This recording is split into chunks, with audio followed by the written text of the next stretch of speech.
اللہ رب العزت نے انسانیت کی ہدایت اور رہنمائی کے لیے انبیاء کرام کا سلسلہ جاری فرمایا۔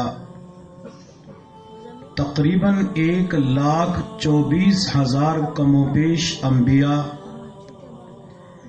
اللہ رب العزت نے انسانیت کی ہدایت اور رہنمائی کے لیے مبعوث فرمائے۔ سب سے آخر میں احمد مجتبی محمد مصطفیٰ صلی اللہ علیہ وسلم کو مبعوث فرما کر نبوت کا سلسلہ تام اور مکمل فرمایا۔ اس کائنات کے اندر جتنے بھی انبیاء دنیا میں تشریف لائے، انبیاء کرام کے اندر جب بھی کوئی نبی اس دنیا کے اندر تشریف لاتا تو پچھلے پیغمبر کا دین منسوخ ہو جاتا۔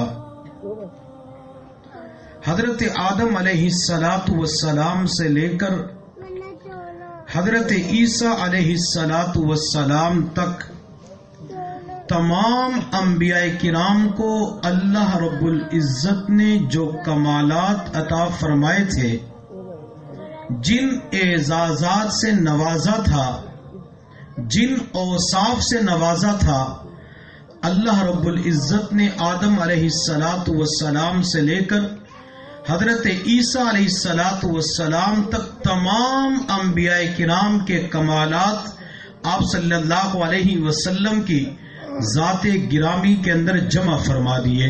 پھر کسی کہنے والے نے کیا خوب کہا، جہاں کے سارے کمالات ایک تجھ میں ہیں، جہاں کے سارے کمالات ایک تجھ میں ہیں، تیرے کمال کسی میں نہیں مگر دو چار۔ اللہ رب العزت نے کمالات کیسے عطا فرمائے تھے؟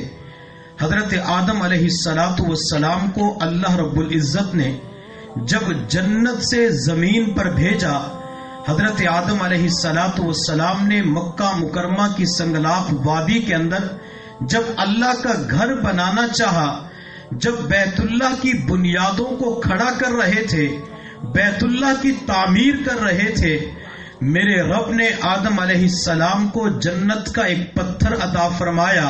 میرے آدم، اس پتھر کو بیت اللہ کے کونے کے اندر نصب کر دو۔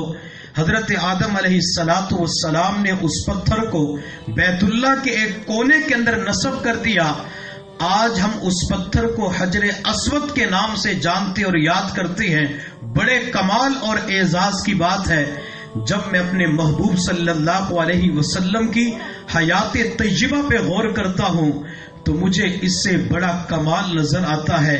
آپ صلی اللہ علیہ وسلم جب مکہ مکرمہ سے مدینہ طیبہ تشریف لے گئے اور مدینہ منورہ کی سرزمین پر جب اللہ رب العزت کا گھر بنانا چاہا، جب مسجد نبی کی تعمیر کی، میرے اللہ نے اپنے محبوب کو جنت کا چھوٹا سا پتھر عطا نہیں فرمایا بلکہ پورا کا پورا ریاض الجنہ جنت کا ٹکڑا عطا فرما دیا۔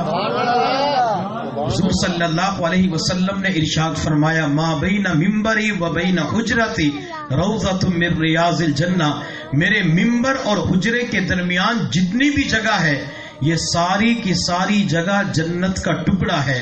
آج ہم بیت اللہ کے اندر جو جنت کا پتھر نصب ہے، جب وہاں پہ نظر دوڑاتے ہیں تو لوگ لڑتے جھگڑتے ہوئے نظر آتے ہیں۔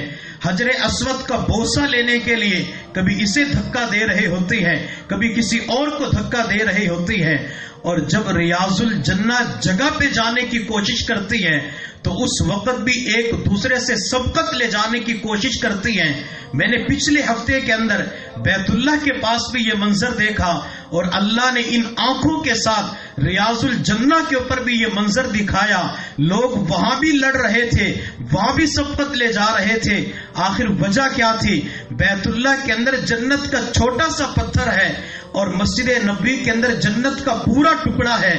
جب بندہ ریاض الجنہ جگہ پہ پہنچ جاتا ہے، نفل ادا کرتا ہے، تلاوت کرتا ہے، ذکر و اذکار کرتا ہے، تو بندہ اپنی آنکھوں سے آنسو بہا کر اپنے رب کی بارگاہ کے اندر ایک دعا یہ بھی کرتا ہے، میرے اللہ جب تو نے دنیا کے اندر جنت کے ٹکڑے پہ پہنچا دیا، اب تو مجھے قیامت کے دن اصلی جنت سے محروم نہ کرنا۔